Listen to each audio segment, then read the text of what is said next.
mano gyvenime nelabai vyksta tokie Oficialūs tokie. neorganiški susitikimai, tokie sveiki. Na, Agnietė pasakė, kad mes panašus, galbūt galėtume kažką kartu sukurti. Ir tada, tai kas tave domina, kas tave, na, aš čia turiu tokių minčių, o aš tokių, na. Ir mes, kas juokingiausia, tai kad mes ten pasišnekėjom vieną kartą, gal dar kokį pusę karto. Ir mūsų visos tos idėjos nuėjo truputėlį į šoną. Šiaip tai žiauriai gerai čia parašyta. Netgi buvo toksai, kur šitą Astą, reikėtų ją pasikviesti šiaip šiandien, nes ten labai daug tokios drąsos ir fainos dviejonės, bet tokios, nežinau, kažkokios labai daug geros energijos ir tos poezijos ir kažkaip ir tada lengva nusikelti mintim, prisiminti ten, kaip sėdėdavai, rašydavai kažką ir kaip, būdavo tikrai didelis kaifas ten atrasti kažko. Nes šiaip čia yra vazonas. Čia yra skylė viduje. Nuostabus vazonas. Puikus. Labai geras. O Dieve, šitaip, žinai, sureikšminu. Čia yra. Mes pirkom. Buvo 2 lygiai, kai pirkom. Man atrodo, kad jaučiu ant liežuvio galo. Sveiki! Jūs žiūrite Klaipėdos jaunimo teatro podcastą ant liežuvio galo. Visų pirma, apie rėmėjus.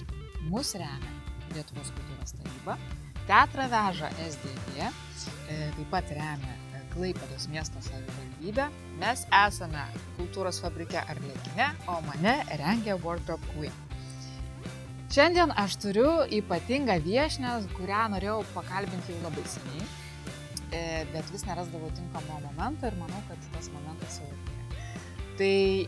Tai yra Klaipėdos jaunimo teatro aktorė, grupės Graži ir ta galinga narė, gydytoja klounė raudonose nosyse ir viskas. Asta Zacharovaitė kartu su manimi. Sveiki. Aš visada labai tuos pristatymus taip įsitempiu. Labas, Asta, kaip gyveni? Labas, Toma. Gyvenu gerai. Kaip jautiesi dabar šiuo metu? Nekantrauju, kas čia mūsų Kas čia laukia, bus, kas ane? čia bus, kokios čia išpažintis laukia. Labai gerai. Galim pradėti nuo knygų burto. Mhm. Kažkada gal esi kur nors mačiusi, kad mes ištraukėme knygą. Nu, žinai tikriausiai šitą burtą, nes čia yra visiškai, kai ta merginų toks dalykėlis. Tai va, tai tiesiog pažiūrėkim, ką tau magija. Ką man magija pasakys? O knygą bet kokią rinktis? Bet kokią. Pačią pirmą. Per daug nesirink protu. Aš pajausiu geriau. Mhm. Iš labai jokinga, nes mėlynieji žmonės. Va. Labai jokinga, nes studijose, dar studijų laikais, mūsų teatre aš visą laiką darydavau burtus, aš būdavau tokia burtininkė. Jeigu kažką reikia nuspręsti, ištraukti, nuspręsti, kas ką darys, tai Asta burtus padarys. Tai šitas biški iki šio lydi, tai gerai. Tai gal čia iš tavęs ir parėjo šitą? Nu, bet knygos, nežinau, knygos buvo kažkoks užsisukęs, kažkoks kitas ilgesnis periodas, bet su tais burtais, nu čia O tiesiog... kokius tu burtus darydavai? Nu, tai reikia nuspręsti, kas bus kokioj grupiai, kad nors daryti pasirodymą, arba kas bus atsakingi už kažką, jeigu nėra kažkokio... Tiesiog, kai dažniausiai burtai pasitelkiami į pagalbą iki šios dienos yra tada, kai neišeina nuspręsti, kas ką darys. Taip, tada traukiam Arba kokia lapelius. eiga, jo, ir tada kas parašys, nežinau, laišką su pasiūlymu, kur nors dalyvauti. Aš nenoriu, aš irgi traukiam burtus. Gerai, tai dabar aš tiesiog verčiu, ne? Jo, bet kokį puslapį ir tada duri pirštu ir paskaitai tą sakinį į ką. O klausimą nereikia užduoti? Ne, be Tai klausimų. čia kitoks burtas, nesgi būdavo, kur reikia užduoti klausimą. Aha. Ar mane jisai myli? Ir tada tu klausi šito. Čia galima užduoti klausimą, ką kalbėti šitame podcast'e. Tai gerai, be klausimo, ne? Be klausimo, jo. Na gerai. Tada dar daidam tokį Ai, kad stop. stop. Aha. Ir tada taip. Aha. Taip. O Jėzu. Ordinas jiems įteiktas už nepriekaištingai, kaip buvo parašyta laikraštyje, ir operatyviai ištirtas 2 painias bylas, liečiančias Utos Dobbs ir Ronnie Fisher dingimą. Puiku? Ar matai save šitame sakinyje? Nepriekaištingai ir operatyviai. Ištirtas bylas. Ar matau save šitam sakinyje? Mėlynųjų žmonių knygoje. Nu, aš visai esu tas žmogus, kuris mėgsta krapštytis ir kartais net per daug mikromanagint dalykus ir ten preciziškai bandyti pasiekti tobulybę kažkokiuose dalykėliuose. Tai nepriekaištingai ištirta byla, galbūt tokį ir galėčiau ištirti. Taip. Žinai, man tai kažkokia asociacija iš karto su jūsų šio sezono. Nors žinau, kad televizija yra 2 sezonai per metus, tai jau tai praėjusio, tai reikėtų taip sakyti, ar ne? Sezono projektu Graži ir ta galinga Lietuva, ar ne? Taip. Ir ten jūs tyrėte bylą, kaip Lietuvą reikia, ar ne, išgarsinti. Man kažkaip iš karto, va čia asociacija. Tai galėtumėm truputėlį ir pakalbėti, nes šiaip iš esmės dar nekalbėjau su ne viena iš jūsų podcast'o metu, nes jau kaip ir visas beveik esu, ne beveik, o iš tikrųjų visas iškalbinus, vienintelė tu, likai. Man ir sakau, išlaukiau to momento, kai jūs staiga tapote Lietuvoje labai žinomos, galingos moteris, matomos per televiziją. Super žvaigždės. Taip, nes televizija vis dar yra labai galingas kanalas Lietuvoje. Taip. Koks, ar atpažįsta tave žmonės gatvėje? Buvo porą momentų. Buvo vienas momentas, kur aš iš tikrųjų praleidau, nes paskui man žmonės pasakė, ten tos moterys, jos kalbėjo apie laidą, norėjo gal su tim pabendrauti, bet tu nusisukai, o aš net nemačiau. Čia tie tokie, tos kvailos situacijos, kur tada pasirodai gal kažkoks pasikėlęs, bet iš tikrųjų nemačiau. Buvo gal porą tokių momentų, bet šiaip iš visų pažįstamų žmonių ir ne tik draugų, bet šiaip kažkokių pažįstamų rato. Ar kažkokių kolegų, tokių darbinių aplinkų, kur net gal žmonių nepažįsti, žmonės kažką girdėjo, matė, pastebėjo, o tie, kurie net nežiūrėjo laidų, vis tiek matė, kad yra kažkas. Tai, taip, televizija visgi suveikia ant tokio, man atrodo, kaip taip, gal kažkam dar būtų keista, nes atrodo, vis tiek perėjom jau truputėlį daugelis ant visų Netflixų ir kitų platformų, bet vis dar LRT kažkaip... Ir kaip tas procesas apskritai, ta prasme, nes aš kiek žinau, jūs filmavotės vasarą ar ne, ir dabar tiesiog yra to filmavimosi rezultatai, ką mes matome per televiziją, bet kaip visas šitas procesas, visai kitoks formatas, ar ne, visai kitoks žanras, jūs to niekada nesate dariusios ir kokia refleksija būtų? Tai visas procesas šiaip buvo labai labai ilgas, kaip dažniausiai su kino ir televizijos projektais vyksta. Su kino tai bent jau tikrai. Mes iš viso pradėjom, čia šitą mintį pasėjo mums grupės vadybininkė Gabrielė Tamutytė, dar prieš kokius, net bijau sumeluoti, 3 gal metus, gal tikrai virš 2, tai tikrai. Ir iš pradžių mes taip, nes jinai nugirdo kažkokį gandą, kad apie mus pasklido kalbos televizijoje, neaišku kokio lygio, gal tai buvo vienas žmogus, kuris sakė, kaip būtų faina, aš taip manau, kad panašiai ir buvo, kad tiesiog kažkas iš pažįstamų televizijoje pasakė, kad tokio humoro, kokį mes darome scenoje, visai reikėtų televizijoje ir tokio vaibo. Ir mums tiesiog šitą žinutę perdavė, kad galbūt jums būtų įdomu kažką pamastyti. Ir mes iš pradžių, tai buvom pačioje pradžioje buvo toks, kur ką čia sugalvoti, nes tai buvo televizinė laida. Ta prasme, užduotis buvo televizinė laida ir mes laidos, tai ką mes pašnekovus turėsim, bet tai mes šiaip aktorės, tai mums reikėtų kažkaip, kuo mes čia, mes ne žurnalistai, mes ne tie žmonės, kažkaip čia reikėtų vis tiek sugalvoti kažkokį formatą, apie ką mes kalbinsim, gal tada reikia daryti kažkokį projektą, gal kalbinti kažkokias žymes moteris Lietuvos. Prasidėjo toks, bet viskas kažkaip buvo taip neužkabino kažkokia nauja energija, kaip kad norisi, kai kažką pradedi naujo galvoti, jeigu neužkabina, tai ta pradžia taip ir buksuojasi, tai kažkaip mes taip pasibuksavom, padėjom į stalčių šitą dalyką, tada praėjo dar kažkiek mėnesių, vėl Gabrielė sako, ar pagalvojot, gal pagalvokit, gal būtų faina, tada mes, gerai, reikia pagalvoti. Labai šiaip gerai, kai iš šono kažkas taip kartais paragina. Tada vėl pagalvojom, tada vėl negalvojom, tada jinai sako, pabandykit pagalvoti, nes jau bus konkursas. Ir mes tada kažkaip pagalvojom, ir mes sugalvojom idėją, bet taip ją jau išgimdėm. daryti laidą apie stereotipus, apie moteris ir juos kažkaip griauti, daryti tokį interaktyvų, gal aš net nebeatsimenu visų svarstymų, bet iš esmės tai turėjo būti labiau toks laidos formatas, toks žaismingas, per kurį mes bandytume kažkaip neigti stereotipus apie moteris.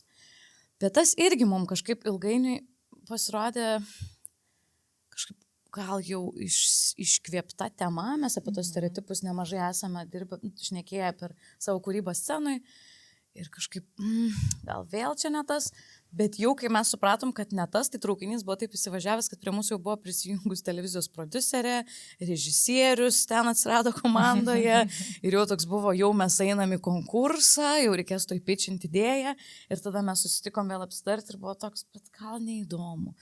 Gal mes nespėsim, gal mes neturim komandos, gal čia, gal ta idėja iš tikrųjų dar nėra tai, su kuo iš tikrųjų norėtųsi eiti. Mes šiaip su Graži ir ta galinga grupė esam pasižymim to, kad mes jau kai kažką darom, noris kažkaip daryti, taip.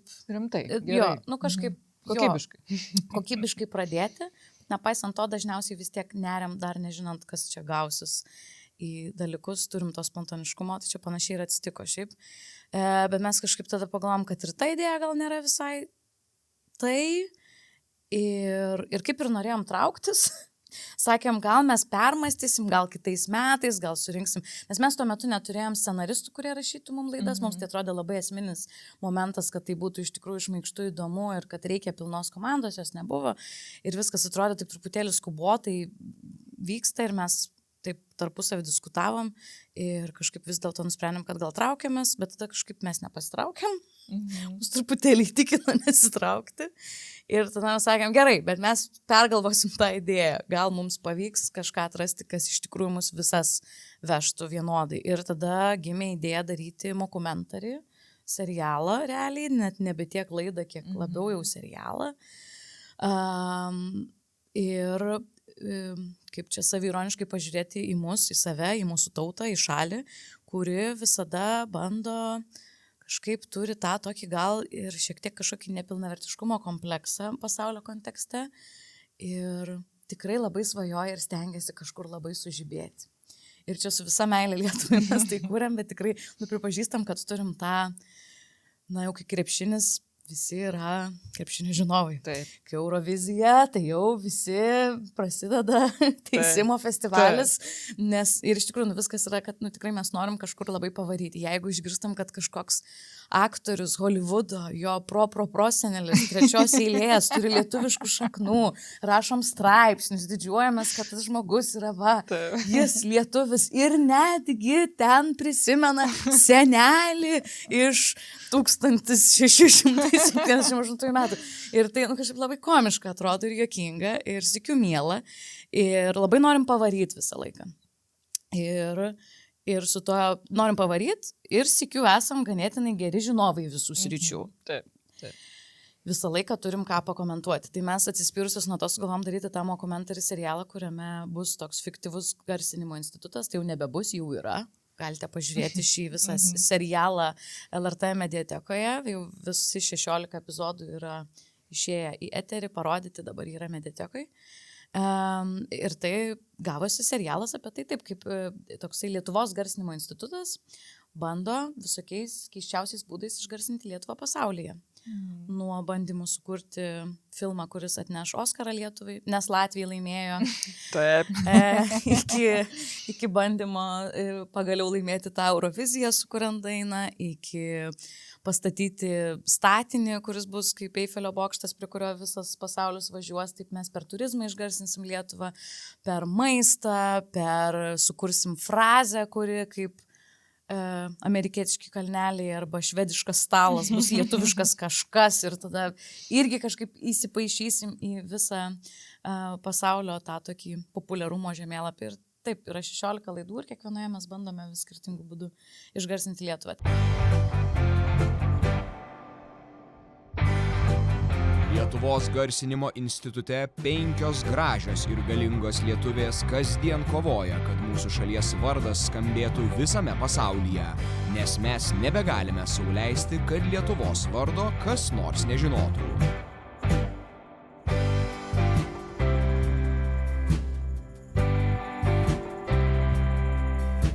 tenais yra pašnekovai dar.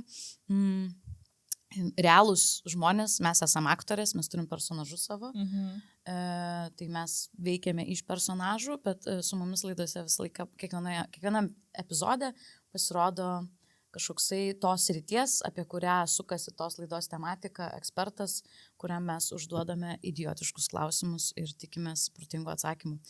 Tai gavos šmaikštus labai patyrimas, pats procesas buvo šiaip labai sudėtingas, mes laimėjom tą konkursą, sukurti, kaip dabar čia lietuviškai, pilotiniai serijai. Bandomai serijai. Ir tai iškart pasėjo daug minčių, daug vilčių, nes jeigu jau jie nori investuoti į bandomąją seriją, vadinasi, kad mato kažkokį potencialą. Ir mūsų visą laiką ta žinutė einant į televiziją, į tą konkursą ir vėliau buvo, kad mes norim kažkaip pabandyti, neaišku, kaip mums pasiseks ir kaip pasisekė, bet pabandyti atnešti kažkokio kitokio humoro į Lietuvos nacionalinį transliuotoją, nes pasigedom iš tikrųjų to turinio laidų. Ir štai, tai procesas buvo labai ilgas, daug rašymų scenarijų, labai linksmas, labai smagu buvo skaityti visą laiką. Bet kartu jūs rašėtės tą scenarijų, ar tai buvo tiesiog scenaristo darbas, atneša štai merginos, prašom, padarykite. Kadangi mes sugalvojom visą konceptą ir idėją ir visą tokį, kaip čia, pagrindą ir ašį viso to serialo, tada jau kai prisijungė scenaristai, užduotis jiems buvo, jau ir mes net temas pasiūlėme jiems.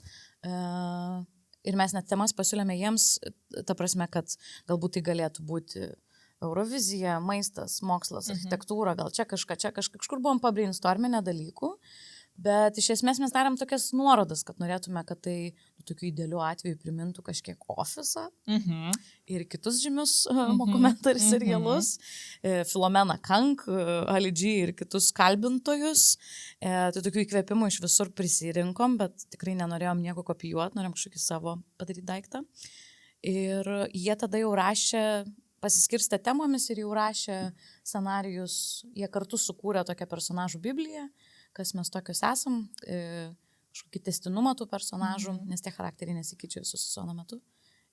Ir tada jau jie parašydavo epizodą, mes susitikdavom, jį perskaitydavom, labai būdavo smagu, labai prisijuokdavom, tada paskaidavom komentarus, tada jie vėl rašydavo ir tada dažniausiai būdavo galutinis scenarijus. O filmavimai vyko 3 etapais ir jie buvo neįtikėtinai greiti dėl tiesiog resursų aplinkybių, turėjom labai greit suktis, tai buvo toks... One cutas toks? Beveik, buvo labai greita ir staigu, buvo tokių etapų, kur mes per 3 dienas turėdavom nufilmuoti 5 epizodus arba 5,5. Wow. O tai jau yra, vienas epizodas yra 26 minutės, tai čia jau tokio sumontuoto turinio yra... beveik 2,5 valandos, tai jį padaryti per 3 dienas. Na, jeigu taip mąstant kino skaičiais, tai yra neįmanoma.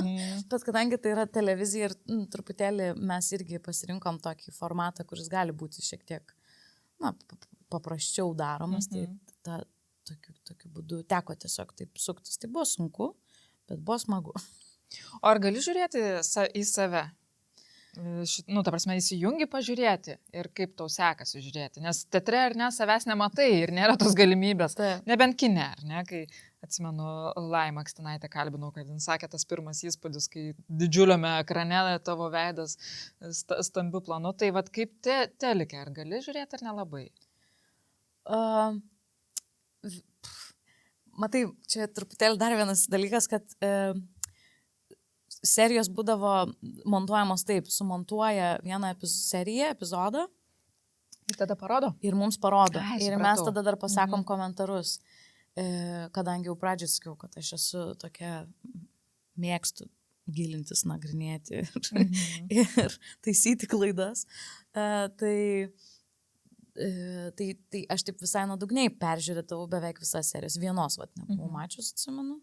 Per visą tą montažo procesą. Ir mes tiesiog peržiūrėjom ir pasakom už vis komentarus, tai ten neišvengiamai, kai tu žiūri truputėlį kitaip žiūri, ten jau į save tu nežiūri kažkaip, tiesiog žiūri, ar čia nepraleido kažkokių iš scenarijaus neiškirpo kažkokių gabalų, gal prisimeni, kad bet ten buvo kažkokia situacija, kur pašnekovas gerai pasakė tą, gal galima pagražinti tą. Tokių truputėlį kitoks tas žiūrėjimas yra, nes jisai toksai darbinis. Taip, supratau. Bet kine, kai aš į save žiūrėjau, man buvo keista žiauriai, bet buvo... vis tiek įsitempi, yra keista, kažkoks, kas čia.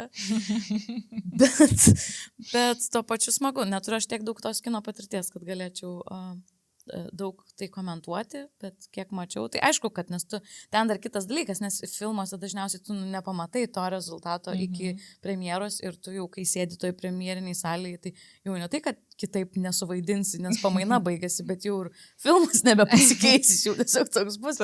Tai toks gal yra jauduliukas, bet kažkaip nežinau, man buvo, gal aš labai pasitikėjau, kai mes darėm paradą su titulaucim, kad bus kažkaip gerai, tai gal mažiau buvo to jaudų.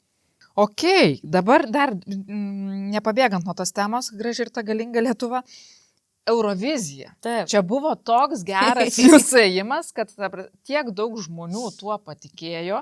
Taip. Ir tiesą sakant, net ir aš buvau patikėjusi. Super, toks ir buvo tikslas. Jo.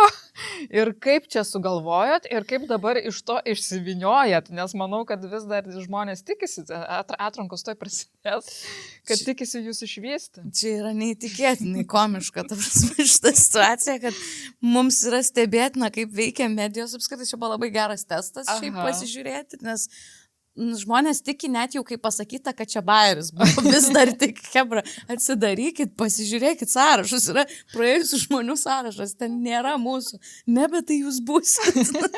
Labai juokinga. Ne, tai šitas buvo Graži ir ta galinga Lietuva seriale nuo pat pradžių buvo mintis, mes net su Eurovizijos idėjos pavyzdžių ėjome net į konkursą patį, jau laidų tą konkursą. Tai tas, kad bus kažkoks epizodas apie Euroviziją, buvo ganėtinai aišku nuo pat pradžių. Ir jis aišku pasikeitė smarkiai, bet nuo pirminės idėjos, bet tai seriale jau galima gal šiek tiek ir paspoilinti merginos iš Lietuvos garsinimo instituto, kaip paskutinio šiaudo griebėsi Eurovizijos, galbūt tai bus tas būdas išgarsinti Lietuvą. Ir bando sukurti Eurovizinę dainą. Toje laidoje dalyvauja ir Ramūnas Zilnys, kuris duoda labai aštrių komentarų. Ir ta daina yra sukuriama iš esmės toje laidoje. Ir kadangi mes dėl tos laidos turėjom sukurti dainą, tai jau scenaristas buvo parašęs tekstą laidos dainai, tai mes turėjom tą dainą padaryti pagal tą tekstą, kas buvo šiaip gan irgi keista, nes visą laiką mes kuriame grupėje dainas pačios rašydamos tekstus. Pirmą kartą realiai dirbom su tekstu, kuris yra iš šalies parašytas.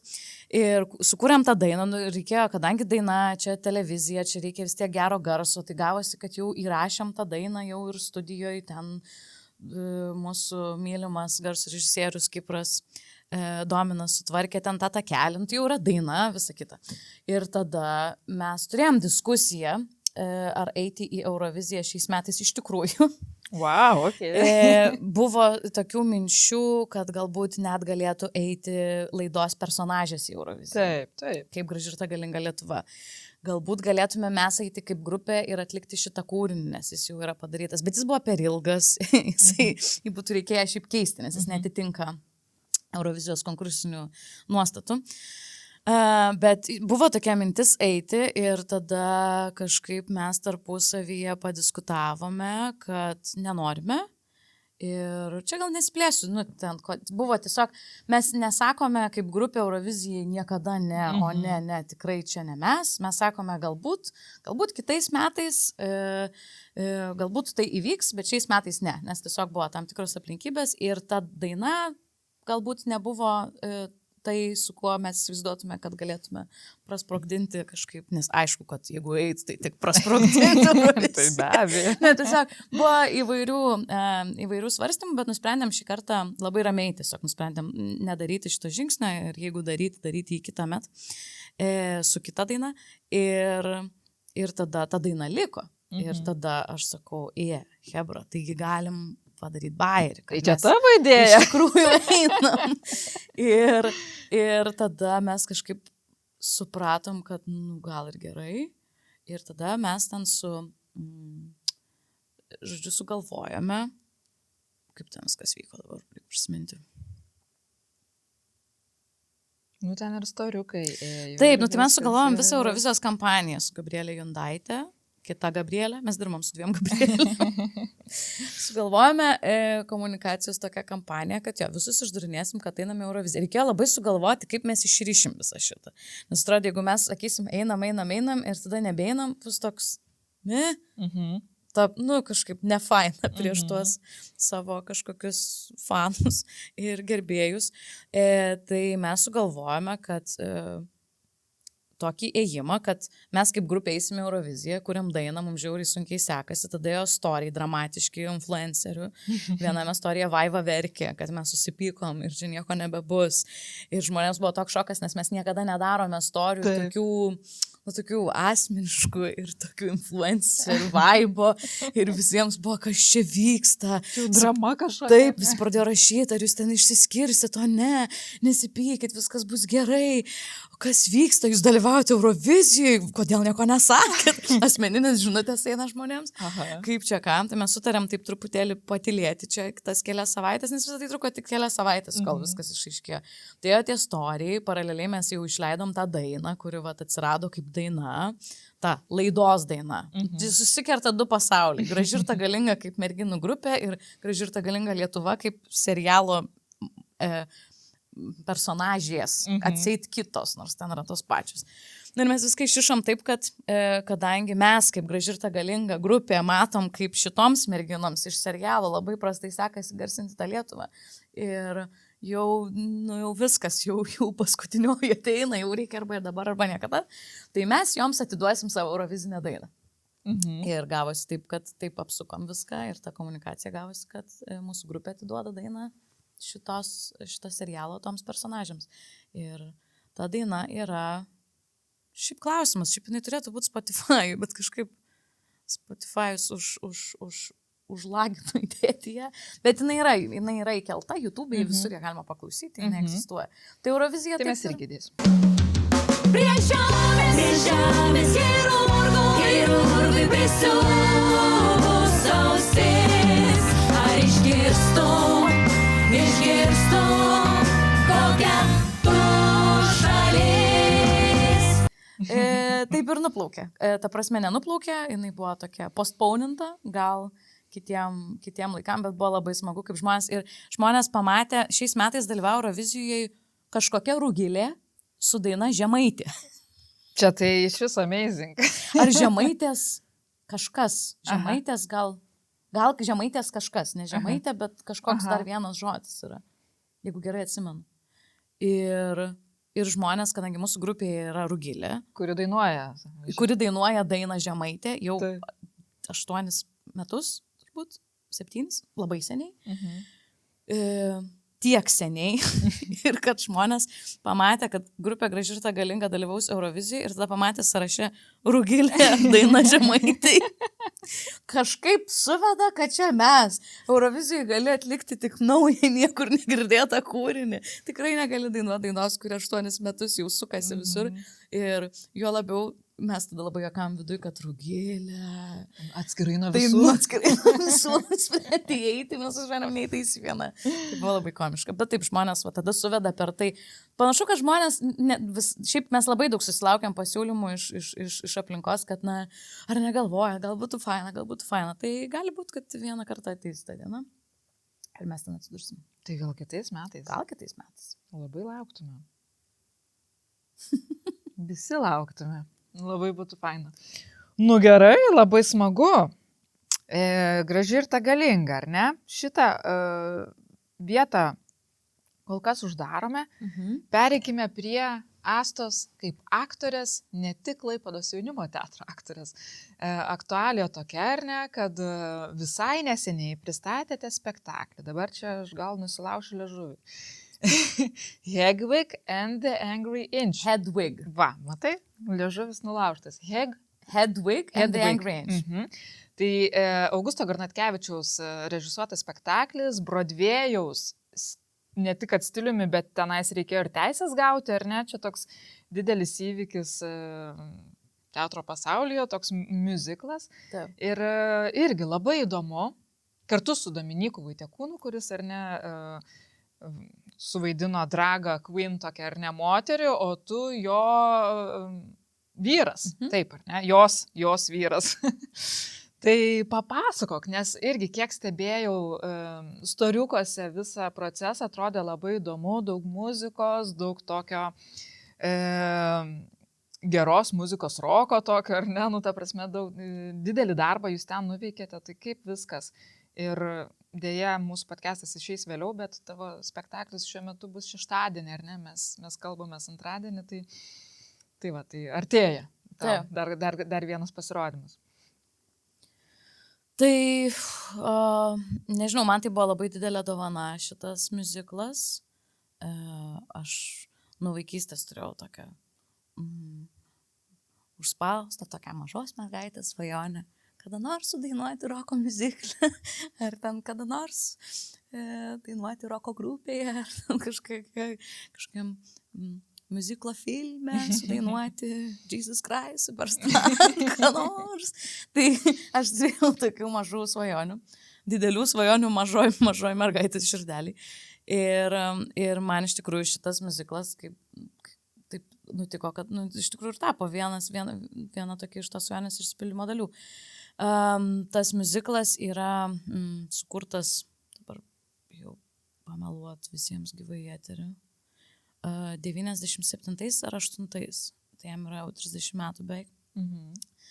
Ir jisai yra sukurtas, jo stilius yra toks lyg dar truputėlį ankstesnis, ne visai 90-ųjų, toks labiau glam roko, heavy roko, tokio David Bowie, Iggy Popo įkvėpime ir tokio šviesoji ta muzika skamba, tai tas miuziklas, jisai yra toksai labai ryškus queer kultūros visos pasaulinės toksai simbolis, sakyčiau, nuo tų laikų ir kažkaip atrodė labai svarbu tokį daiktą sukurti pas mus Lietuvoje, nors ir po 30 metų, bet pas mus šitos temos atrodo, kad dar ganėtinai mažai liestos ir tikrai labai aktualios ir kalbėti apie kažkokį išsilaisvinimą, apie ieškojimą savęs, supratimą savo identiteto arba ieškojimą antrosios savo pusės, nes ta linija labai svarbi yra tame miuzikle, tokia paieškos antrosios savo dalies, kaip meilės ir tokio galutinio supratimo, kad iš tikrųjų galbūt nereikia tos antros dalies, kad tu būtum pilnas, nes tu jau pats gali būti pilnas. Ir ta kita pusė galbūt jau gyvena tavyje. Ir per tai labai gražiai, taip simboliškai ir tas visas queer kultūros momentas atsispindi, nes tos dvi dalis gali būti tavyje vienu metu, taip kaip ir iš tikrųjų mano personažas tame miuzikle, aš vaidinu Iciką, tokį Kroatijos drag queen buvusi, kuriam būti drag queen nebeleidžia jo naujoji partnerė Hedwig, kurią atlieka Dominikas Vaitiekūnas, nes ant scenos gali būti tik viena diva ir tai yra Dominiko personažas. Mano personažas yra iš tikrųjų pjesėje, kaip čia librete, tai yra vyras, iš tikrųjų cis vyras, bet jisai buvo anksčiau drag queen, jisai savyje turi labai stiprią moterišką dalį, kurios nebelabai gali išreikšti, nes jis ją išreikšdavo iki tol, kol susitiko su Hedwig. Kai jie susitiko, Hedwig labai susižavėjo Iciku, mano personažu, ir nusprendė, kad mano personažo numeris bus jos grupės pasirodymo atidarymo numeris. Bet tada, kai taip buvo įtrauktas tas numeris į jos programą, žmonės taip smarkiai plodavo po mano personažo numerio, kad aplodismentai man užgoždavo plojimus jam. Hedwig nusprendė, kad taip nebebus ir kadangi ten įvyko tarp jų kažkokia meilės istorija, tokia labai neišpasakota, bet akivaizdu, kad ten įvyko kažkoks connectionas, nes jie būtų tokie truputėlį išdaužyti gyvenimo personažai. Hedwig žymiai labiau. Hedwig veda mano personažą, pasiperša jam, sako, aš tave išsivešiu į Ameriką, Bet tam, kad tu galėtum išvykti, tu savo dalį turi palikti čia. Ir ta dalis yra perukas, kuris niekada nebepalies tavo galvos. Ir tokiu būdu tą personažą priverčia grįžti į savo vyrišką pavydalą, vyrišką tą prigimtį ir būti vyrų visur, vyrų, vyriškiausių vyrų, koks tai gali būti. Bet viduje gyvena diva taip pat. ir pagal to miuziklo tradiciją šitą personažą, tą vyro personažą, Hedwig vyro personažą visada vaidino moteris. Nes tai yra toks sumanimo dalis, iš esmės aš tai taip teisinu ir mes su komanda teisinam, kad tai tiesiog labai gerai atspindi to personažo tą, kuo jis iš tikrųjų nori būti. Tik tai yra žiauriai užslėpta, lygiai taip pat ir aš esu užslėpta po gausybę grimo, perukų, Usiukų, barzdų, suspaustos krūtinės ir išryškinto visai kitokio silueto. Ir taip, tokia tradicija. Tai mano toks personažas, tai man buvo labai šiaip įdomu. Aš jau į castingą iš šitos produkcijos tiesiog buvo castingas.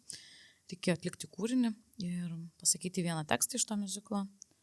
Ir kažkaip, nežinau, mane nuo pat pradžių jaudino. Aš labai norėjau su Dominiku kartu padirbti ir su Augustu. Mes su Dominiku esam geri labai draugai. Visiškai keistai susitikę.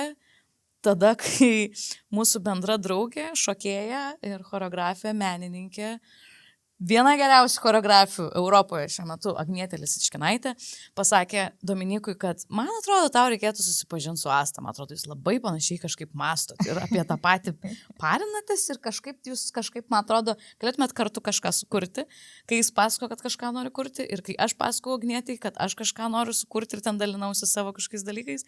Čia prieš porą metų jis sakė, man atrodo, tau reikia susipažinti su Dominiku Vaitiekūnu, aš jį pažįstu. Mes buvom pažįstami iš seniai, bet mes niekada, žinom vienas kitą, taip kaip kolegos bendram profesiniam lauke, bet niekada per daug nebendram ir tada mes ėjom, atsimenu, į kūrybinį susitikimą, labai įdomi pažintis. Primenu tos laikus kažkodėl kaip laiškai susirašinėdavom su savo, tai susirašinėjimo draugas, kur susitink, nes atrodo, kad šiais laikais nebelabai, bent jau mano gyvenime nelabai vyksta tokie oficialūs tokie. Neorganiški susitikimai, tokie sveiki. Na, Agnietė pasakė, kad mes panašus, galbūt galėtume kažką kartu sukurti. Ir tada, tai kas tave domina, kas tave, na, aš čia turiu tokių minčių, o aš tokių, na. Ir mes, kas juokingiausia, tai kad mes ten pasišnekėjom vieną kartą, gal dar kokį pusę karto. Ir mūsų visos tos idėjos nuėjo truputėlį į šoną, bet mes tapom labai geri draugai, kas buvo gal net didesnė dovana, negu kažką sukurti tuo metu. Tai ir vis pagalvodom, na, bet kažkada ateis laikas, kažką gal padarysim. Na ir va, tas laikas atėjo ne tik iš mūsų dviejų iniciatyvos, dėl to taip sukrito, nes Dominikas su Augustu buvo suplanavę daryti tą miuziklą. Ir kai gavo finansavimą, tada vyko castingas, aš jį atėjau ir kažkaip ten atsiradau. Tai aš ten nuo pradžių buvau be galo dėkinga, nes visas procesas buvo labai... Aš dainuoju nuo vaikystės, man roko muzika šiaip yra labai prie širdies, aš niekada neturėjau tokios galimybės iš tikrųjų mokytis konkrečiai šito žanro stilistikų, technikų ir dainavimo visokių įmantrybių. Ir per šitą procesą mes dirbom su mokytojų vokalo, kuris moko ir Broadwėjaus žvaigždes dainuoti, yra jų coacheris, Joseph Bates. Nuostabus žmogus, kuris šiaip dažnai vieši Lietuvoje, jisai svajotų net gyventi kokius 3 mėnesius Lietuvoje per metus. Vasarą tikriausiai. Turbūt vasarą, arba pavasarį. Jisai dažnai veda įvairius mokymus tiek aktoriams, tiek vokalistams, bet aktoriai yra jo tokia kaip ir pagrindinė darbo grupė, iš esmės dainuojantis aktoriai. Tai jisai moka dirbti su jais labai gerai ir su miuziklais ir man šiaip sutikti tokį pedagogą, kuris... sakyčiau, taip, jeigu taip labai jau kategoriškai absoliutinant, tai visai kitokia pedagoginė raiška, negu kad mums yra įprasta. Bent jau mano kartai buvo įprasta susidurti anksčiau, ypač ten muzikos mokyklose ir ten 2000-aisiais ir panašiai. Tai buvo labai, labai įkvepiantis dalykas, labai pati pajutau, kad padariau labai didelį progresą dainavime ir labai dėl to buvo gera. Būt ant scenos kažkaip labai daug repetavom, labai daug dainavom, labai turiu muzikinę grupę nuostabią, puikus muzikantai, tai yra toksai, galingas daiktas gavosi. Ir kadangi ta muzika jau yra sukurta, aš realiai beveik pirmą kartą ten atmetus savo visus ten dainavimus iki studijų pradžios su kita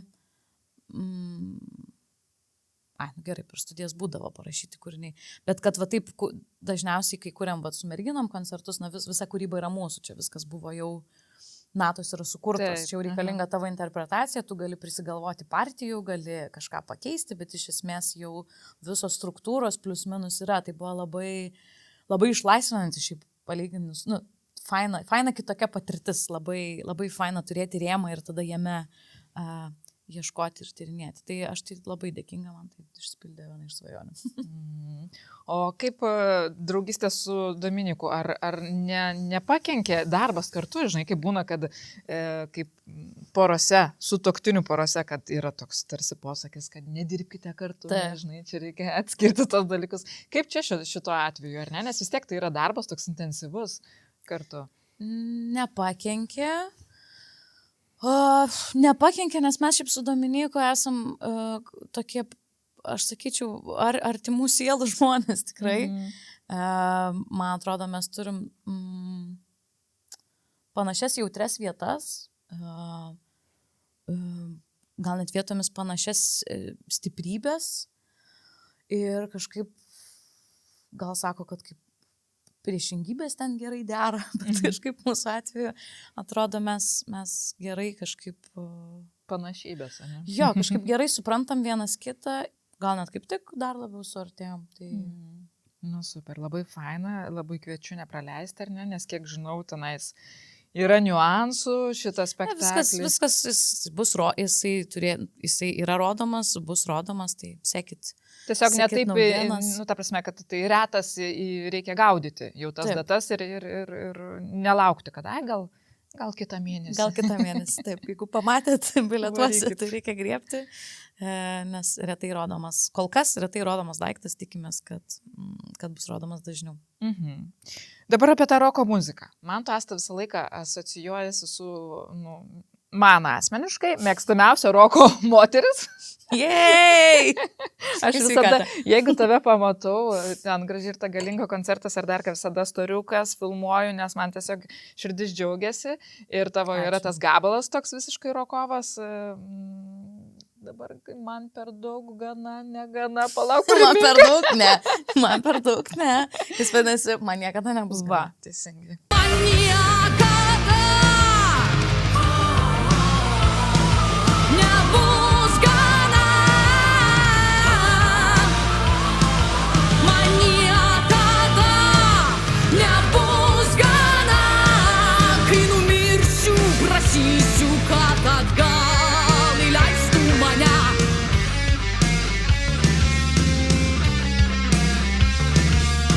Ir kai dabar pasakai, kad ar ne, kad ta svajonė buvo kažkada dainuoti roką, roko miuzikluose ar ten taip toliau, ir aš dabar irgi prieš mūsų podcastą klausiau porą tavo interviu radijo, tai daug kur ir ten jie tokie šiek tiek, kad reikia atsinešti savo gabalus ir ten visur irgi roko gabalai tavo ir pasakoja apie įtaką tėčio, kad vaikystė labai stipriai klausėjai roko, tai man taip viskas susijungia. Ai, tai va, kodėl jinais šitos stilistikos taip stipriai. Tai žinok, klausimo nėra, tiesiog va tokia refleksija. Jo, kažkaip artima muzika, aš sakyčiau, labai aš nesu vieno žanro žmogus, nei klausau vieną žanrą, iš tikrųjų gal net roko aš mažiau klausau, negu kad mėgstu įdainuoti. Aš tokia gal seno roko moteris, bet neturiu kažkaip ten tokio vieno vienintelio žanro, ar ten kažkokios grupės, ar kažko. Man labai džiazo daug patinka, man patinka šiaip eksperimentinis džiazas smarkiai, ką mes savo draugų tarpe vadinam, free-vucha. Tai free jazzas, visi tokie eksperimentiniai daiktai man patinka senas rokas, patinka psichodelinė muzika, patinka įvairūs dalykai. Bliuzas man labai patinka, country's dabar visai pradėjo patikti. Žodžiu, tai tų žanrų daug mane supa ir irgi va tokia refleksija, nežinau, ką atsakyti, bet neturiu kažkaip Taip. Ne, bet turiu omeny, žinai, dabar graži ir ta galinga. Jo. Kaip jūs apsprendžiate, žinai, nes, tarkim, vienas buvo tas tavo gabalas šitas, toks rokovas. Jo. Kiti būna tikriausiai pagal merginas ir jų nešamą vaibą, žinai, ta prasme, link kur jos krypsta. Tai dar galime tikėtis roko dainų šitoje grupėje? Tikrai galime, kodėlgi ne, jeigu merginos sutiks. Manau, kad mes atsinešam, kažkaip ten organiškai vyksta, kartais, žinai, net tema padiktuoja žanrą, nes kadangi mes nesam vieno žanro grupė ir kiekviena iš mūsų irgi nėra vieno žanro moteris, kad būtų, kad aš čia būčiau tik rokas, ar ten tik džiazas, ar ten tik kažkoks funkas. Tai man atrodo, kad dažnai susideda mes tokie popuri žanrų mišrainė esame grupėje, tai daug laisvės yra tuo klausimu ir tada labai dažnai net tema padiktuoja kažkokį žanrą, kurio norisi. Ten, sakykime, kai buvo mūsų graži ir ta galinga Lietuvos moteris programa, aš pasirinkau kurti apie tarpukarį kūrinį ir tada aš daug skaičiau apie tarpukarį, aiškinaus, kas čia buvo tam Kaune ir kaip čia viskas skambėjo ir tada man buvo ganėtinai aišku, kad čia turi būti kažkoksai grūvi džiazovas, vaibukas susimaišęs su kažkokiais lietuviškais elementais. Ir tada gaunasi, kad jau daina gaunas tokia gal šiek tiek svingo. Čianais, kadangi tema mano buvo, man niekada nebus gana ir aš irgi galvojau, koks čia galėtų būti žanras ir atrodė, kad toksai heavy rockas turbūt galėtų ganėtinai irgi gerai tikti ir ganėtinai asmeniškai iš manęs nuskambėti, nes tokios panašios muzikos gal mažiau trankios buvo vaikystėje nemažai, o vis dėlto šita programa, kurioje skamba, man niekada nebus gana, Mimozos ir Sirenos, ten tikrai kiekviena iš mūsų turbūt atsinešė savo žymiai daugiau asmeniškumų, kažkokių vidinių nuojautų, jausenų, būsenų, negu kad mūsų kitos programos. Ir tokiu būdu tada atsispindi tai kažkaip ir per muziką. Kartais būna tiesiog iš eigos, pradedi kurti ir kitoms, pavyzdžiui, būna, man atrodo, šitas kartais, man gal rečiau, man reikia pasigalvoti, kokia čia žanras, į kokią čia aš pusę norėčiau, kad skambėtų, bet tikrai gali atsirasti ir tokio iš eigos, kažkaip tu turi tekstą, tada pradedi groti. Mes labai skirtingai irgi visos kūrėm, nes viena ten pradeda kurti melodiją, tada pamažu klijuoja tekstą kažkaip paraleliai, kitos, aš pavyzdžiui visada rašau pradžioj tekstą ir tada nuo teksto einu jau iš šito, dažniausiai teksto prašau labai daug, reikia išmest pusę, gausa, tai va, man niekada nebus gana. Bet jo, apie tą tekstą, tu dar irgi, aš nežinau, ar galima čia išduoti, bet, ką jau padarysi, tu rašai tekstus graži ir ta galinga socialiniams tinklams, kur irgi yra teksto daug, jis yra įmantrus, vingiuotas, toks, kurį norisi skaityti skaniai, toks, žinai, skaitimo malonumas, sakyčiau. Tai esi rašanti moteris, taip ar ne? Darau tokią prielaidą. Norėčiau rašyti daugiau, esu savo išsikėlus tokią net užduotį šiems metams, rašyti daugiau. Rašau, man patinka rašyti, man patinka žaisti žodžiais, aš taip pasakyčiau. Žaisti žodžiais, prasmėmis, asociacijomis kažkokiamis ir kadangi mūsų tas socialinių medijų visas tinklas, mes pačios kuriam jo kažkokią nuotaiką ir vaibą, daug laisvės, tai kažkaip atsirado tas ir kažkoks tonas ten per keletą metų rašymo tų tekstų medijoms, nes tenais iš tikrųjų mes skambam taip, taip šiek tiek gal lengvai pasikėlusi, bet tai darau tyčia tam, kad, nes mes esam labai toli nuo to, mes esam užaugusios tokioj ganėtinai mokykloj, kur tas kažkoks pasikėlimas ir pasipūtimas yra linčiuojamas. Vienas blogiausių dalykų ir kažkaip mes to, man atrodo, tikrai savyje turim mažai, norėčiau taip tikėti. Tai dėl to labai drąsu tada žaisti tuo, kad mes čia labai žiauriai kietos ir jeigu jūs praleistų mūsų konceptą, patys kalti. Labai prastai. Tai labai šiaip smagu šitą žaisti, nes jeigu būtų tai tiesa, jeigu mes iš tikrųjų būtume pasipūti ir pasikėlę, būtų neskanu, bet kadangi mes šiaip visai kitokią energiją skleidžiam, tai tada žaisti tuo tokiu šiek tiek plunksnų pakedenimu ir man žaismingai ir smagu, tai aš mėgstu šitą. Tai taip, mėgstu rašyti, tikiuosi rašyti ne tik tekstus socialiniams tinklams ir eventams, o gal ir kažką daugiau parašyti. Ką labiau mėgsti, ar prozą, ar poeziją, pavyzdžiui, nes poeziją irgi visai galima žaisti žodžiais, ieškoti asociacijų ir taip toliau. Sakyčiau, na, poezija dabar apsiribodavo visą laiką dainų, tik tai rašymais. Tai vėl tokia šiek tiek kita specifika, negrinoji tokia poezija, nes aš šiaip, aišku, galima kur dainuojama poezija, bet aš nesu to žanro didelė puoselėtoja savo kūrybai. Tai jo, per dainas šiaip sunku, žinok, pasakyti. Sakyčiau, kad proza, nes, kažkaip daugiau organiškiau turbūt gali tai gautis, bet tikrai mėgstu ir poeziją ir, aišku, ne taip kaip paauglystėje. Paauglystėje, nežinau, turbūt kas antras iš mūsų buvo labai didis poeta. Ir rašėme tekstus. Bet aš šiaip atsimenu, kažkada neseniai atsiverčiau savo paauglystės tokį kaip dienoraštį, tokį kūrybinį sąsiuvinį. Ir buvo taip smagu ir gera paskaityti ir pagalvojau, šiaip tai žiauriai gerai čia parašyta.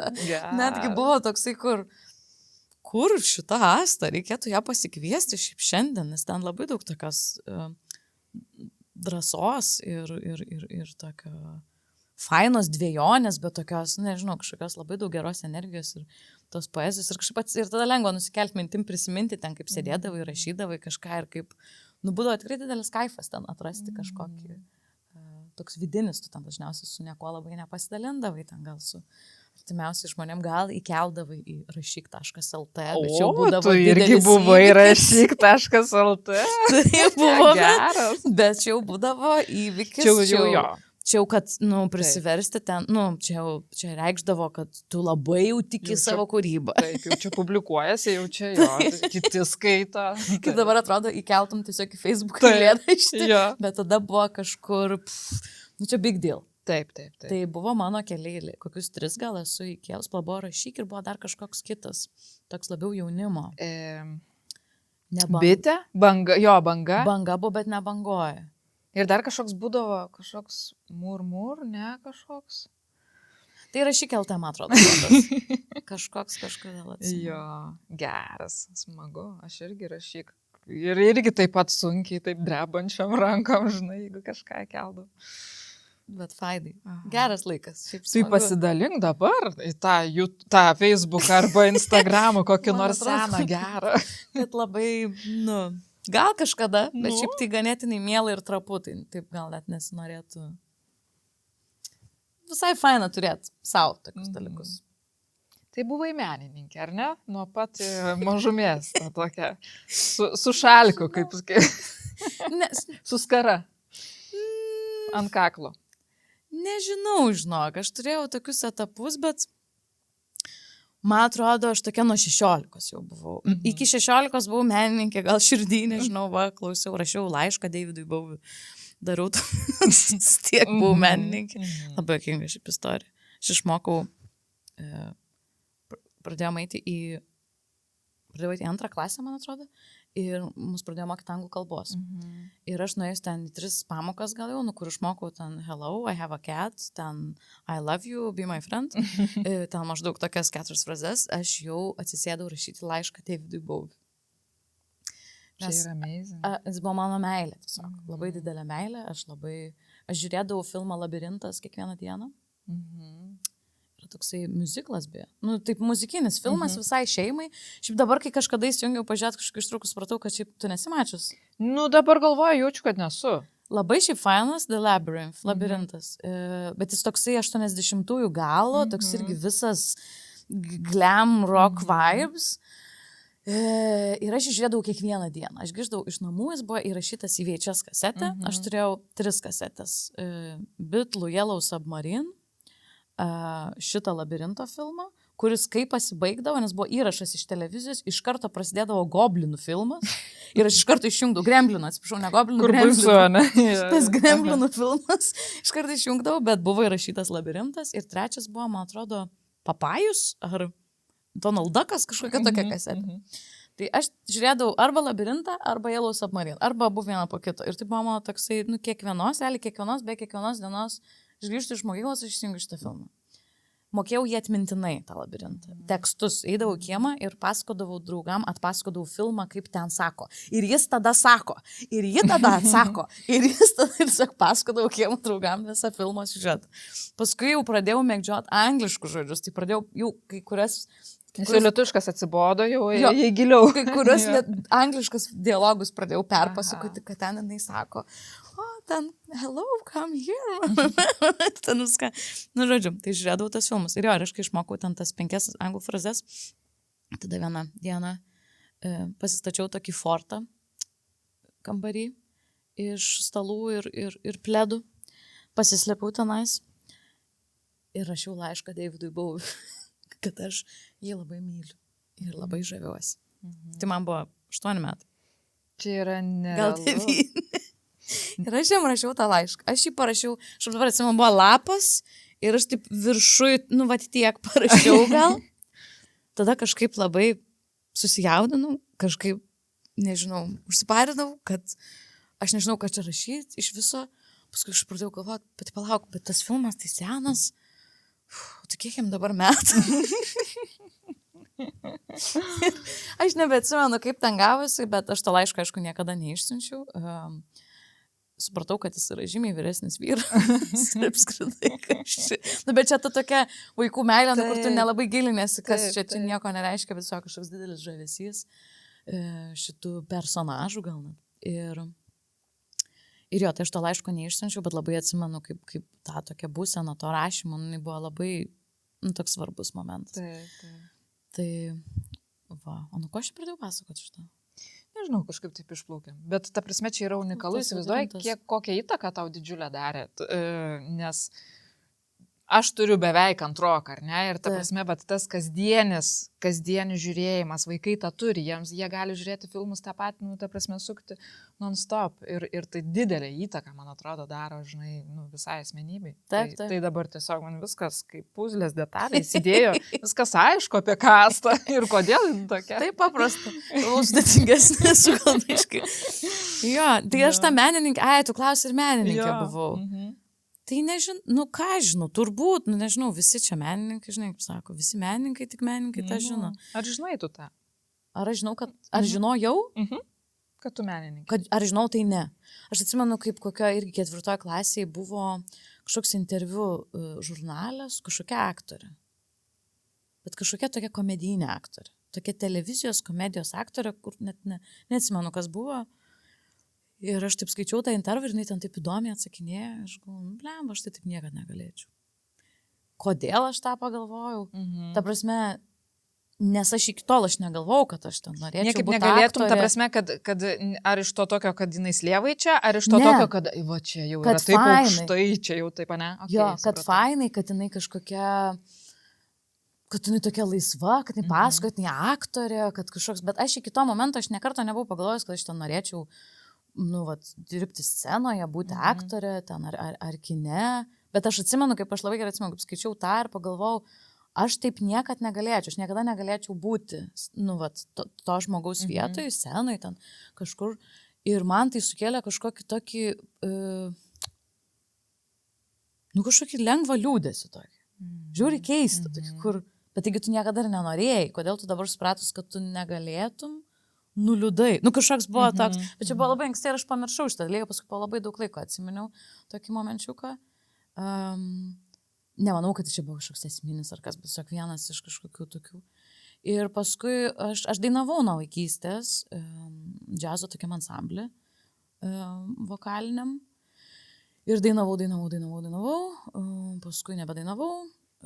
Ir tada aš pradėjau eiti į Mažąją teatro akademiją ir kažkaip man nuo 16 metų atsirado tas jausmas, kad gal teatras įdomu ir tada, kai taip gal teatras įdomu, tada staiga pasidarė labai įdomu. Aš pradėjau eiti į spektaklius, pradėjau ten domėtis, skaityti knygutes, ten kažkaip labai kažkokia aistra atsirado tam dalykui, atrodė labai įdomu. Atsimenu, ir į Valentino Masalskio spektaklius eidavau ir labai su didžiuliu žavesiu žiūrėjau. Man atrodė, kad ten kažkokia magija, čia yra kažkokie stebuklai ir aš taip norėčiau būti ten. Vat ten. Ten, kur šoka ir dainuoja. Taip, net čia yra eilutė iš Masalskio, man atrodo, Feuerbacho. Aš sako, mama, aš taip norėčiau būti ten ant scenos, kur šoka ir dainuoja. O gal čia ir Miltinio eilutė. Nežinau. Bet kažkaip atrodė, kad ten galima pragyventi labai daug gyvenimų, kad tenais tu kažkoks esi nebaigtinis, kad tu gali skirtingai negu čia realybėj. Čia tu kažkoks baigtinis, o ten ne. Taip atrodydavo, kad kažkaip ten, kad ten per vieną gyvenimą nugyvensi 80, kažkaip tai įspūdinga. Iš tikrųjų yra įspūdinga, tik tai gal dabar jau mažiau romantizuotai tai žiūri, bet vis dar atrodo tikrai žavu ir įspūdinga. Tai gal dėl to nenustoju to daryti ir norėtų tai daryti. Jo, nuo 16 tas menininkų vaibelis toks, nežinau, buvo fain. Aš labai pradėjau rengtis visai kietai. Iki šiol šiaip galvoju, kad buvo visai kietai. Aš net truputėlį šiaip pajuokauju su draugais, kad aš kažkokius trendus atneždavau, nes tikrai būdavo toksai vaibas, kur ten, pavyzdžiui, mes kai augom, nebuvo, ten kaip paauglystė aš buvau, nebuvo siaurų kelnių. Buvo tik tie tokie, tokios bačkų kelnės. Labai blogai. Kliošai jau buvo kažkoks praėjęs, pasenęs dalykas, buvo tos bačkų kelnės ir aš žiauriai norėjau siaurų kelnių. Nebuvo, ta prasme, nesimatė horizonte su švyturiu šviesk jokių artėjančių siaurų kelnių. Aš imdavau džinsus, aš ten juos susisiūdavau, kad jie būtų tipo, kad jie būtų kažkokie siaurėjantys, bet man nepatikdavo, tada nenešiodavau, tada ieškodavau ten padėvėtose rūbose tų kelnių kažkokių siaurų.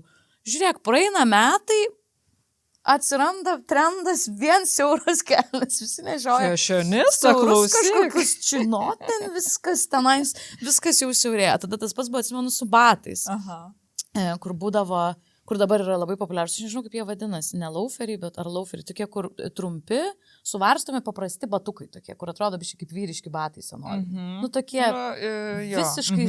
Kaip lauferiai galima sakyti. Paprasti batai. Tik kad be platformos. Be platformos paprasti batai. Tokie, kaip dabar mes visi suprantam, paprastus suvarstomus žemus batus, kaip ten būtų Martinsai kokie žemi. Taip. Tada vėl niekas, ta prasme, atrodė, kad tokius batus žmonės nešiojo 70-aisiais ir baigėsi. Ir jų nebuvo, nes, tu galėjai nešioti tos baisus kažkokius keistus, pribumbasintus batus, kur atrodė nesąmonė, duokit man šitus batus, tada šitų ieškodavau. Tada tenais, tokie į vyriškus batus šiaip primindavo tais senais laikais. Tada ten kažkuose padėvėtuose surasdavau, juos nešioju. Praeina metai, žiūrėk, atsirado trendas. Tai buvo su... Pasakysiu garsiai, kad visi žinotų. Labai įdomu. Ne, šiaip labai juokinga, čia taip juokauju, bet tada buvo tas pats su zomšiniais batais, su kutais, tokiais indėniškais. Pirkau, bet šitie jau buvo, šitus jau pirkau vagabondus jau iš parduotuvės, bet kažkaip buvo vienintelė atsirado, o dieve mano, sutryniau iki visiškai nieko, tada dar antrus nusipirkau. Nebuvo jų niekur, tada praėjo kokie 2 metai, šitas tai daug pareikalavo laiko ir tada kažkaip hitino ten tas visas tokių kaubojiškų ir indieniškų batų vaibelis. Tai man patikdavo, aš tokių prisirinkdavau visokių įkvėpimų, tenais Johnny Deppas buvo įkvėpimas, kai man buvo 16, aišku. Čia kas antrai turbūt mergaitė. Man atrodo, su Johnny Deppu yra arba buvo jisai nemalonus ir šlikštokas vyras, arba buvo tavo visiškai meilė. Tavo turbūt buvo meilė. Aš žinok, kažkaip apskritai esu praleidus. Man jisai nei toks. Toks. Va. Nežinau, kur aš buvau tuo metu. Į ką žiūrėjau. Į kokius DiCaprio. Gal jo.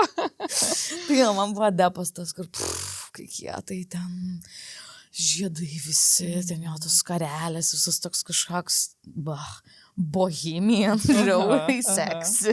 Tai aš, kas buvo juokinga, kad aš biškį kopijavau, atsimenu jo stilių, nors jisai vyras, aš nepradėjau kažkaip androgeniškai rengtis ir ten, kažkaip vyriškiau, bet vis tiek aš ten mėgau tada dėtis ten juodas kelnes, ten, ne tokias biškis siaurėjančias, trumpesnės, ten batukus, kokia balta koinytė, kad išlystų, liemenės nešiodavau, kokias nors austas, kokius nors tenais renesansinius marškinius, plačiom rankovėm. Čia dabar labai primena gyvenimas dar prieš akis. Taip, čia yra šitas, jo. Mes net kalbėjom su Kirilu tada, kur aš sakiau, kad aš taip rengdavausi.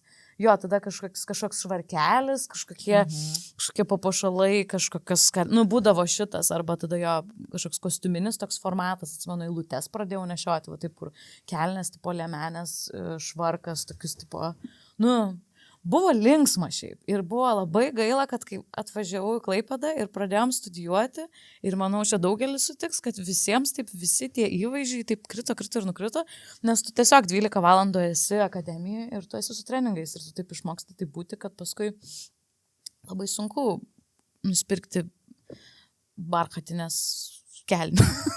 Bet žinai, aš dabar žadėjau sakyti, jeigu sekant tokią tendenciją, kad tai, ką tu rengiasi, pareina į madą, tai atkreipkite dėmesį. Prašom. Kaip atrodo dabar, taip.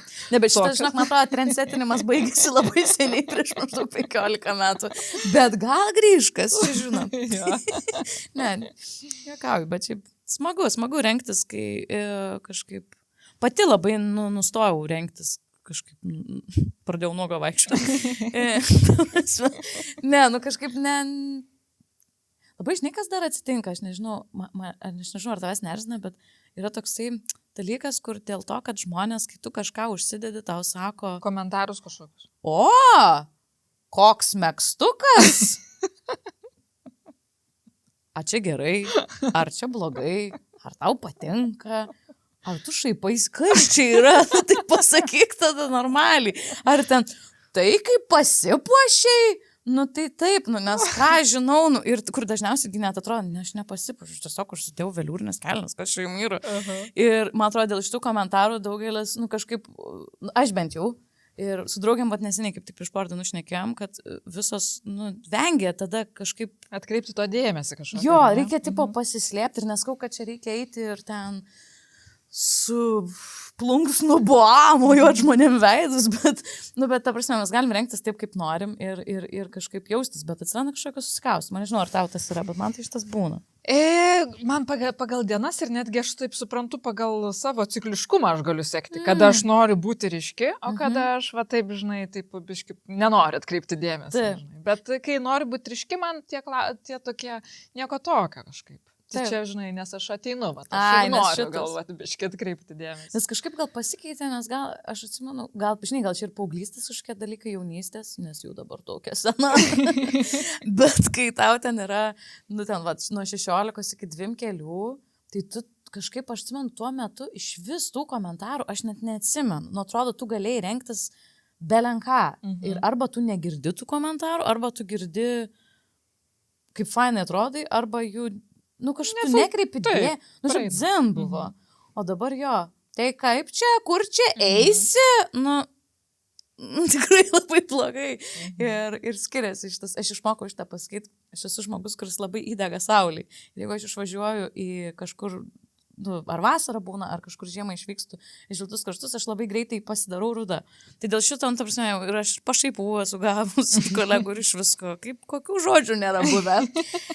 Šitam mano atvejui, bet tada būdavo, labai dažnai būna toksai, pavyzdžiui, tu grįžti iš kur nors turim. O, kokie įdegus! Čia, ne? Tai blogai čia, ką reiškia šitie, ar tu nori faktą konstatuoti? Pastebėjau. Tai čia yra, kad aš norėjau, kad tu pastebėjai. Kaip čia yra? Ar čia tas pats, kaip pasakyti, o, tu su kelnėm, kas čia per faktas, ką tai reiškia? Tai aš kažkada mokiausi daryti tokius, kur, o, kokie įdegus, o patinka? Ar ne? Tokį, kur paklausi, ką čia reiškia. Tai jo, bet čia, nežinau, taip kalbu, lyg būčiau tokia labai... Fashionista ir tokia išsilaisvinusi žiauriai nuo bet kokių nuomonių mergaitė. Tai taip nėra, žinok, aš esu ganėtinai šiaip jautrus ir neramus žmogus, tai man ir šiaip per nelik daug negalvoju apie išvaizdą, gal net reikėtų. Bet žinai, aš apie tą išvaizdą pagalvojau, kad sakai, va čia atvažiavot, ar nėra taip, kad kai atvažiuoji į Klaipėdą, patampi toks masinio pilkumo, žinai, atstovas. Nes Vilniuje, man atrodo, yra to tokio, kad netgi gerai išsiskirti, nes visi yra kažkokie kitokie, skirtingi ir nėra tos tokios didelės vienijančios tokios pilkumos. Ten daugiau yra ryškesnių žmonių. Gal daugiau, bet žinok, tiesiog, kad aš tai neskaičiau, gal kad labai radikaliai daugiau. Aš pati esu iš Vilniaus. Man atrodo, kad ten tiesiog žymiai daugiau žmonių gyvena. Tai tas procentas, tas skaičius tiesiog padidėja pagal procentinę išraišką. Kažkur ryškesnių gal žmonių. Dabar šiaip daug, dabar man atrodo, tų žmonių dar daugiau ryškių ir tas labai faina. Ir smagu. Klaipėdai, aš nežinau, žinok, man sunku vertinti, nes atrodo, kad mano pirmi 4 metai Klaipėdoje buvo tikrai praleisti 90% laiko su sportinė apranga. Tai aš truputėlį kažkaip, nežinau, nepajutau, kaip čia viskas yra, bet aš matau Klaipėdai ryškių šiaip žmonių. Gal ne, tai aišku, kad yra. Šiaip gal mažiau žmonių, mažiau. Jo, gal teisingai tu sakai. Ryškių, bet nežinau, ką Klaipėda padaro. Gal kad šiaip mažiau svarbu, kaip čia tu atrodai, gal tą, nes, kažkoks atsipalaiduotesnio gal miesto vaibas, bet kita vertus galiu ir savo paprieštarauti, nes atrodo, kad šiaip jeigu nueini į kokį nors, nežinau, šventę ar balių, kaip tik žmonės labai matosi, kad stengiasi palikti įspūdį, net į teatrą, pavyzdžiui, kai ateina žmonės, tikrai labai, ir smagu tas, bet tikrai yra, sakyčiau, gal net daugiau Klaipėdai pasipuošusių žmonių negu Vilniuje ateinančių į teatrą. Tokių jau, kur tai kažkoks tas viešumos įvaizdis turbūt yra svarbus žmonėms, bet toks kasdienybė gal, nežinau, paprasčiau. Gerai, Asta. Prieš einant prie žiūrovų klausimų, aš dar noriu greitai užklausyti tavęs, tai kas toliau? Kas dabar? Premjera išėjo, į Euroviziją nevažiuosit? Gal kitais metais tikrai nenuliuskit mūsų fanai. Kas toliau tavo akiratyje? Ar yra kažkokių numatyta darbų, procesų ir panašiai? Tai mes su merginomis, su Gražirta Galinga, ruošiame savo 10-mečio koncertams. Nes mūsų grupė švęs 10 metų kartu. Tai bus tokie išskirtiniai, tikrai vieną kartą gyvenime įvyksantis ir nepakartojami koncertai su svečiais, su dainomis iš visų mūsų 3 programų, kurios yra buvę, su visokiais netikėtais intarpais, naujais keliais kūrybiniais tokiais momentais, dainomis turiuomenį. Žodžiu, bus tokie tikrai įspūdingi dideli koncertai Tamstoje ir bet čia dabar ar jau 26 ar 27? 26 pavasarį čia mes bus. O, tai čia balandžio visiškai. Balandžio ir gegužės mėnesiais bus Klaipėdoje ir Vilniuje. Klaipėdoje bus bare Herkus Kantas, Vilniuje bus Tamstoje. Tai sekit mūsų naujienas, neužilgo paleisime bilietus ir datas. Tai tikrai bus labai smagu, būsim labai šventinės. Tai šitiems koncertams ruošiamės, nes tikrai jie tokie, ypatingi ir norim pasidaryti, kad būtų tikrai įsimintina ir smagu. Kuriame akustinę programą, su kuria galėsime važinėti po regionus, šiek tiek lankščiau judėti, nes nereikės viso įgarsinimo, visų šviesų, visų dekoracijų, visko ir tiesiog galėsim paprasčiau pasiekti žiūrovus, nes yra vietų, kur norisi nuvažiuoti, norisi šiaip kažkaip išsikėlėm savo tokį tikslą, kad norisi eiti su žmonėmis į pokalbį, į kontaktą, į diskusiją, ypač regionuose, bendrauti su moterimis, atnešti kažkokios galios, laisvės ir įkvėpimo žmonėms per kažkokį gal artimesnį šiek tiek susitikimą. Tai bus tokios akustinės programos, kurios gali vykti realiai visur su mūsų dainomis. Tai reikia padaryti aranžuotės, perkurti kūrinius, kad tai galėtų ne ką prasčiau negu kaip pilnam atlikime skambėti tokiam mažesniam instrumentiniam atlikime su daug balsų ir mūsų kalbų. Tai šitas laukia, o daugiau tai einami visi dalykai. Dirbu Raudonose nosise, rodau spektaklius. Vaidiname Hedwig and Angrinch, su merginomis reikalai ir tikiuosi, kad atsiras kažkokių naujų darbų. Yra kažkokių kabliukų, ar jie įvyks, pamatysim netrukus. Kaip tu sekasi laukti, kai, žinai, kažkur tie kabliukai užmėtyti ir reikia laukti? Aš stengiuosi jau priimti, kad tai yra šitos profesijos pasirinkimo neišvengiama dalis.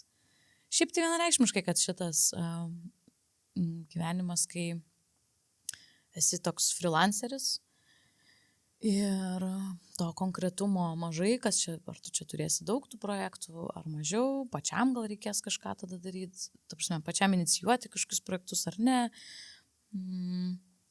Tas toks nežinojimas, jisai kelia nemažai nerimo ir tu mažai turi tokiame gyvenime tokios disciplinos aiškios. Man bent jau ją ganėtinai sunku susikurti, žinau, kad kiti kolegos kažkaip stengiasi pasidaryti, kad jį būtų, nes tai truputėlį išsaugo sveiką protą, tokio mažiau balagano vidinio. Man kol kas dar sunkiai sekasi tą discipliną savo tokią įsivesti, kai nėra, pavyzdžiui, pastatymų ir tiesiog yra visiškai keistos su tarpusavį nesusijusios dienos. Vieną dieną ten krūva susitikimų, kitą dieną kažkokia repeticija, kitą dieną eini į ligoninę dirbti su raudonomis nosimis, vakare turi kažkokį zoomą, kitą dieną dar, ta prasme, kur viskas yra, vat taip belia kaip. Tai tiesiog jau priėmi, kad vat taip belia kaip ir bus ir reikia tame rasti erdvės savo, labai svarbu kažkaip. Nors man 34 vis dar mokaus, kad reikia kažkaip išsiskirtą laiką savo ir jį išsiskyrus kažkaip produktyviai išnaudoti, nes labai dažnai su tuo laiku tiesiog jisai ištirpsta dar ant viršaus, tiesiog nes per jį, nežinau, pranerimauji dėl kažko, kas tavęs laukia rytoj ar už mėnesio ir sprendi dar neiškilusias problemas ir kažkaip tokios ramybės savo visada linkiu, kad kažkaip mokėti atsitraukti, to atsitraukimo. Labai reikia mokytis šitoje vietoje, bet aš jau priėmusi su, kad, nežinai, yra tie kabliukai laukia, bus, nebus. Labai džiaugiuosi, kad kultūrai šiaip atsiranda, kažkoks toks vis po biškį didėja mūsų profesiniai kultūrai toks, informavimo ir komunikacijos geresnės kūrimas, kai kažkaip informuoja, nes anksčiau tai taip, aktoriai taip iš vis, visai pakabinti labai dažnai, kur būna. Iki paskutinės akimirkos tu nežinai, bus, nebus. Paskambint šiandien tau ar ne? Jo, ir tai kažkaip atrodo gerėja šitą situaciją, bet jau jinai, tokia yra. Aš vis laik savo priemu, kad primenu savo, kad problemos ir sunkumai, kuriuos aš dabar išgyvenu, su gyvenimu, kuriuo aš kažkada šiaip labai norėjau. Tai aš norėjau to gyvenimo, dabar aš jį turiu, jis atsinešė savo problemas, reikia jas kažkaip, mokytis spręsti. Čia kaip sako, ar nesvajok atsargiai. Taip, ir kažkaip nepamiršti vertinti, kad šiaip tai tu to norėjai visą laiką. Gerai, eikime prie klausimų, kurių nėra taip gausiai. Taip. Nesupratau žiūrovų, ką jūs savo mastote. Taip, tai neįsivaizduoju, kaip čia perskaityti nikneimą žmogaus. Daunu Jankovski. Kažkaip taip. Kokia su teatru nesusijusi tema tave domina gyvenime? Kokia? Su teatru nesusijusi tema tave domina gyvenime. Tema. Šiaip tai labai jokinga, nes tas klausimas atrodo, kad visos temos yra susijęs su teatru, nes tu viską gali nukreipti į ten.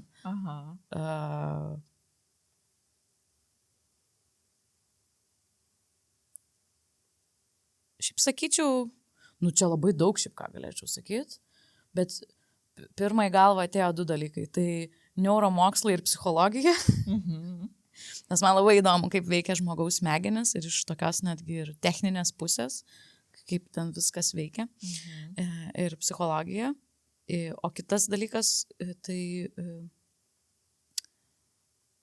banglentės ir banglenčių sportas. O, geras.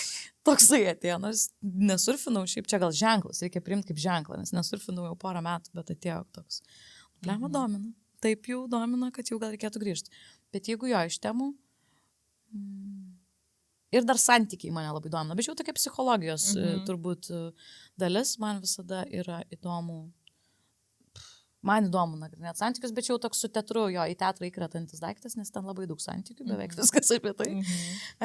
Bet man įdomu, ne tik tarp ten mylimų žmonių, bet šiaip santykiai tarp individų ir grupės, ar tarp autoriteto ir kito, tarp visi santykiai. Man yra labai įdomi tema. Prašau, tikiuosi atsakymas tenkina. Kitas, Laura Zan. Ką savo pasakytum prieš 10 metų? Prieš 10 metų man buvo 24. Tai čia buvau neseniai baigus studijas. Koks geras ir sunkus klausimas. Pagalvot biškį. Pasakyčiau savo nebijot, mąstyti plačiai ir būti atviram, negalvoti, kad viskas taip, kaip įsivaizduoji, kad taip ir bus. Bet priimti tai drąsiai ir nebijant ir jo, gal neprojektuojant per daug, kad kažkaip turi būti, ar norisi, kad būtų. Taip žiūrėti atvirai, drąsiai, laisvai ir nepamiršti savęs. Kažkaip rūpinti savim. Niekada nepamiršti pasirūpinti savim. Ir mokytis ribų. Brėžti ribas? Jo, mokytis brėžti ribas. Jo, ir kažkaip investuoti save, į savo ramybę, į savo nervus, į savo sveikatą,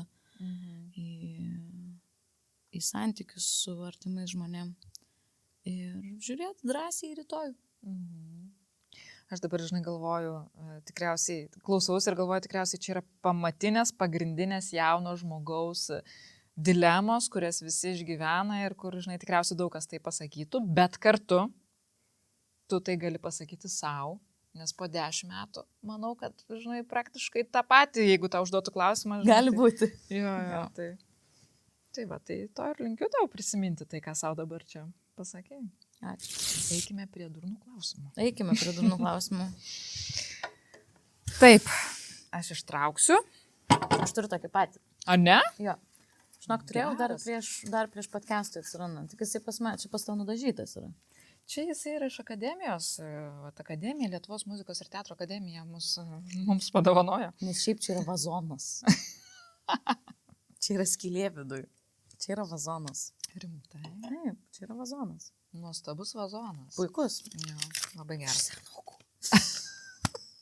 O Dieve, aš jį taip, žinai, sureikšminu. Čia yra. Diamatų. Čia yra. Mes pirkom. Buvo 2 likę, kai pirkom. Tai gal vieną akademija kažkas kitą iš akademijos. Taip. Jei galėtum apsikeisti su kažkuom dienai, kas tai būtų ir kodėl? Jei galėčiau su kažkuo apsikeisti dienai, kas tai būtų ir kodėl? Žmogus, gyvūnas. Reiškinys. Jėzau, kiek daug norėčiau, blemba. Pati pirmą. Nuo Trumpo, žinai. Norėtum? Ne, blemba, būtų, žinai. Galėtum kažką pakeisti. Taip, galėčiau kažką pakeisti. Bet jeigu taip, atmetus šitus rimtus, nes durnas klausimas. Šiaip ne durnas, šiaip geras. Kuo norėčiau apsikeisti? Norėčiau apsikeisti...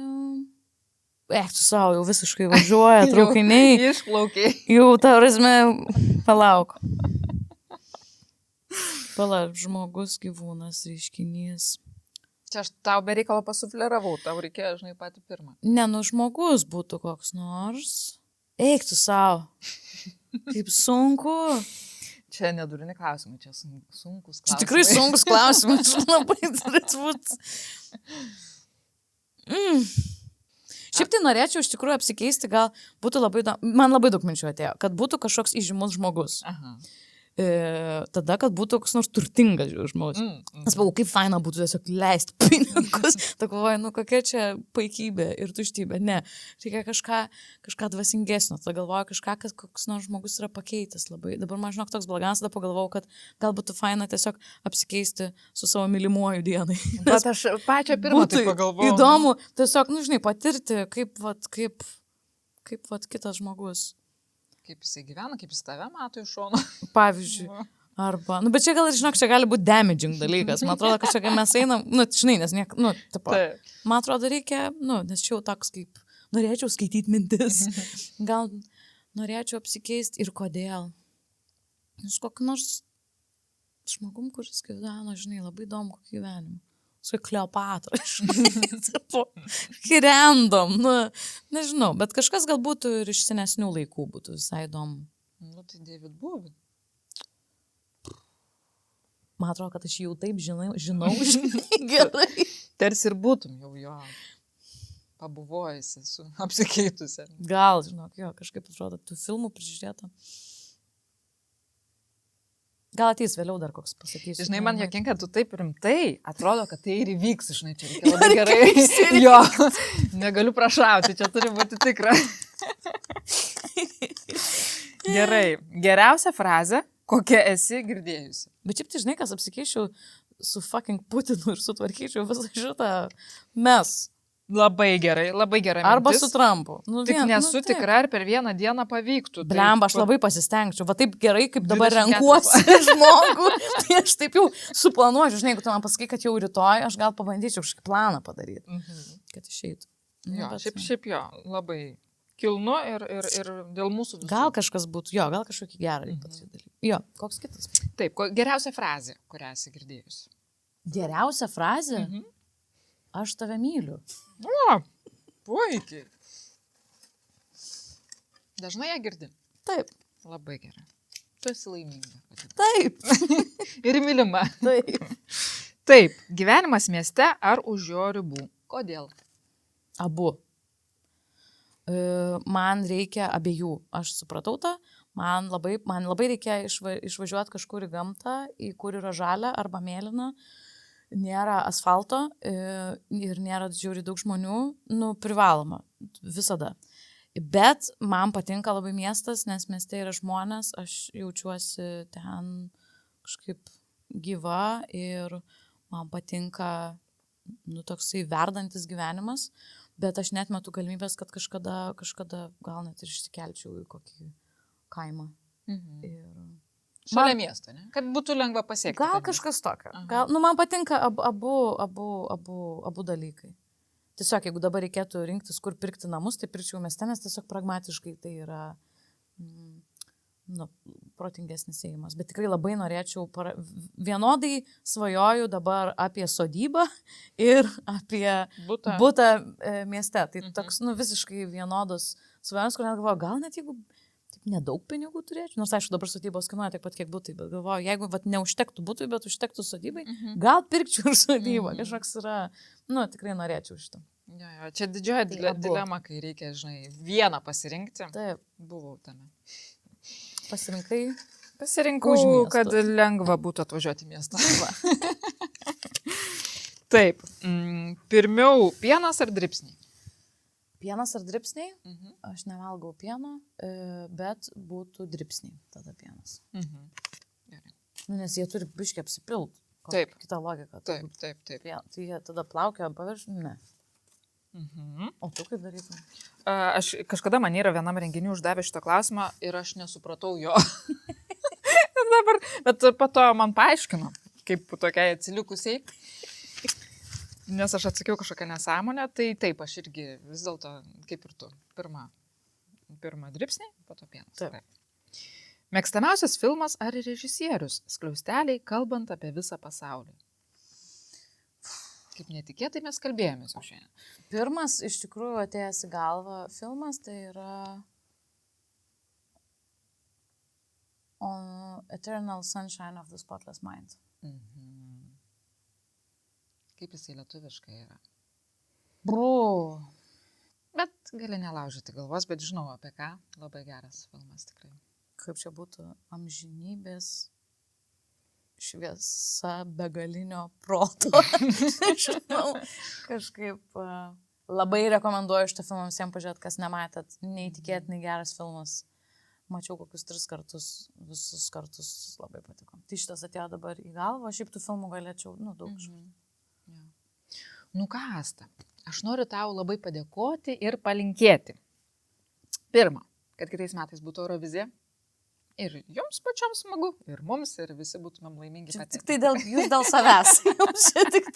O ką, nesmagu? Ne, gerai. Taip, tada tos, dabar, žinai, galvoju, sodybos, kuri būtų labai šalia miesto. Ir surfų daugiau. Surfo. Aha, nes gerai. Man atrodo gerai čia tau išlindo iš galvos ir vadinasi reikia. Gerai. Ačiū labai, kad atėjai, buvo labai fainas tam pašnekėti. Ir susitiksime, kai aš sėdėsiu kėdėje, o tu kažką rodysi ant scenos. Ačiū labai, Toma, kad pasikvietei, labai smagu buvo. Jo. Ačiū visiems. Jei! Yay!